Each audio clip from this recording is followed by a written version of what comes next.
Anxious, depressed, and you got PTSD and you do drugs to medicate, you fall into the same equation. It's just it didn't cross the 18-year-old barrier, right? You're still a victim of trauma. And there's a lot of minds recognizing that trauma counts. It doesn't count because it creates a disease. Trauma counts because it creates the aftermath of trauma, which is, in every person's mind, potentially well handled, well coped with, by self-ingested chemicals, by behaviors that produce soothing or relief. You didn't eat for the sugar rush, you ate for the soothing impact that was psychological. The drugs you use soothe and comfort and calm and take the edge off and relieve pain, psychic pain and physical pain. It's a demand issue. The demand is inside the human being. The demand is made and increased by trauma. I would like to feel better. I'm depressed. How strong is depressed? Pretty strong. I'm anxious. How strong is anxious? Pretty strong, yeah. Let's compare anxious to a hangnail. Right? Now, so how about bored? We got trauma, medium. We got hangnail, where does bored fit in? Medium. It's depending on who you are, it can be pretty severe for certain stages of your life. Like the time when we first pick up drugs. Boredom is considered a pain, an evil pain, by teenagers. They hate it. And they get in trouble, don't they? The whole thing about idle hands. I mean, little kids are bored if you make them do shit. But little kids are almost never bored. Why? Imagination. Yeah, exactly. Look at this, you know, I mean, they'll play with anything. They entertain themselves. Now you say, sit there and behave yourself. Now they get painfully bored, don't they? But they're infinitely creative if you're not choking them with the circumstances. Not so for teenagers. Why not? Don't they have magical thinking anymore? No. They really don't, do they? Not the same. Not that they don't fantasize this stuff. And they have some strong quasi-adult yearnings. How old were you when you were first interested in sex of some kind? 13. 13. How old were you when you were really able to have sex of some kind? 16. 16. What'd you do for those 3 years? Besides masturbate. No, I mean, what you do is you yearn, right? And you suffer and you don't get. It, right? You see what I'm saying about the culture? There's the culture about sex, the culture about adolescence, the culture about drugs and alcohol. The culture has some responsibility here. But if we looked at like a pie chart, what's the contribution of culture in someone's addiction? Something. My family was all stoned, okay, that's a big culture contribution, isn't it? I'm a Smith, we were all stoners, I'm a Smith, what am I going to do? I can't be a Jones, right? Peers, right? Don't peers count as part of culture? Yeah, so, where did you go to school, right? And, if you went to a middle school where they were doing it, it was different from if you went to a middle school where they weren't. Disease? See, I don't think if there is a disease, it doesn't do anything until the person's already addicted. I mean, you can't really argue that the disease causes experimentation, can you? Can you argue that the disease causes experimentation?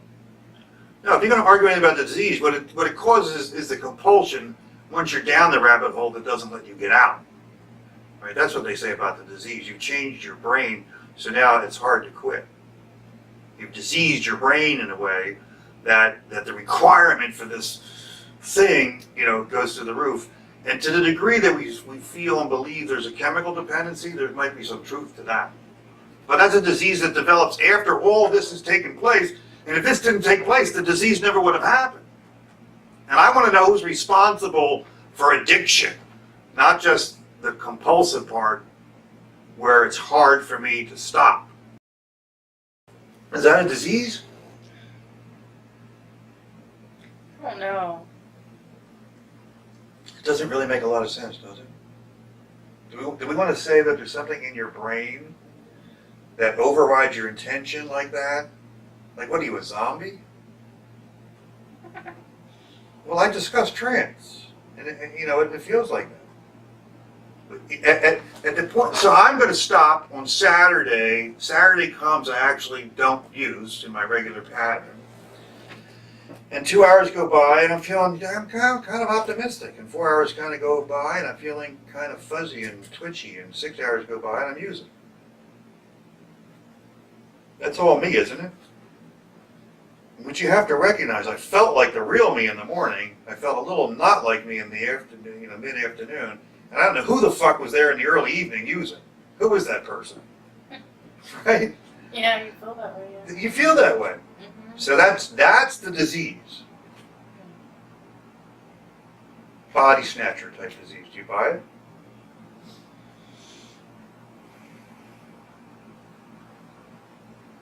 Do you buy it? I don't buy it. You can understand why some people buy it. Yeah, I do, yeah. absolutely. Yeah, it's not that much of a stretch. Something's going on in there, it ain't me. So I introduced the idea of trance. You know what a trance is? No. You're getting sleepy. You're getting sleepy. And in 5 seconds, you're going to close your eyes and I'm going to control your mind. Now, I could set it up better so that you might think, holy shit, I'm about to lose control, and the whole thing. And people do get hypnotized, and not, it's debatable whether everybody can be or whatnot, but certainly some people are. They go into a trance and they do weird things, and later on they might not remember them because part of the suggestion is you won't remember, and they really feel taken over. Well, hypnotism in trance works the same way. All you have to do is buy the director's suggestions. Now, who's the director? Who's the hypnotist? If we're talking about drugs or your addictive behaviors, who is guiding it? Us. Yeah, it's you. It's self-hypnosis, isn't it? Yeah. Somebody said the car drove to the liquor store. That's the drug. I also don't think it makes sense to say it's a disease. And one of the reasons I say it doesn't make sense that it's a disease is at some point the trance is broken. So what have you done? Changed your brain? No, you've changed your mind. You've changed your mind. So here we are, little kids with our magical thinking, and the sky's the limit and anything can happen. Now we're cynical teenagers and we're trying to figure out how everything works, and we realize we were lied to, and fuck the dreams and the fantasies. We want our boredom relieved by real entertainment. I want to have sex. I want to be an adult. I want to be able to drink, and I want to do the adult thing. I want to drive a car. I want to smoke cigarettes. I want to stay up late and curse. I want to do all the things that adults do that I'm not allowed to do. Because now I feel like I'm as smart as they are. In fact, come to think about it, I think I'm smarter than they are. I think I am. Is that not nearly universal as a teenager in terms of responding to the world? Now I'm an adult, you know what? All right, maybe I'm not so smart and I just wish I could escape, and some of this really sucks and I'm tired of it and I need pain reliever. So what started out as sort of fun and entertainment relieving boredom now becomes pain reliever to the adult. This is the common pathway of addiction. It doesn't require disease to explain it. What happens is you have a self-serving hypnotic process that allows you, in your ambivalence, do you want to quit or do you want to relieve pain?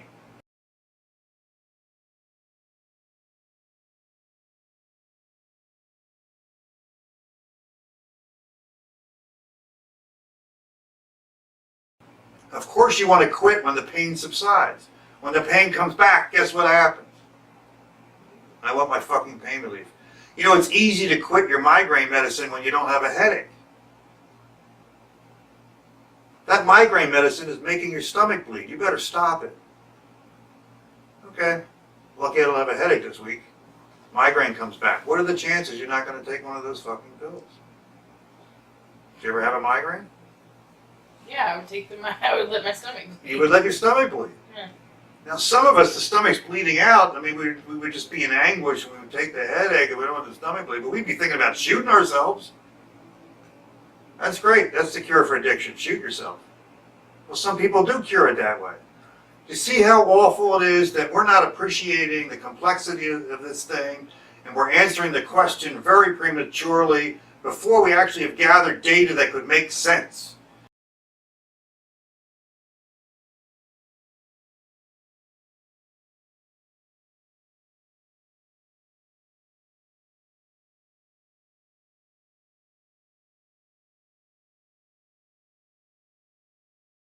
And not just make sense, but allow us to take action that could make a difference.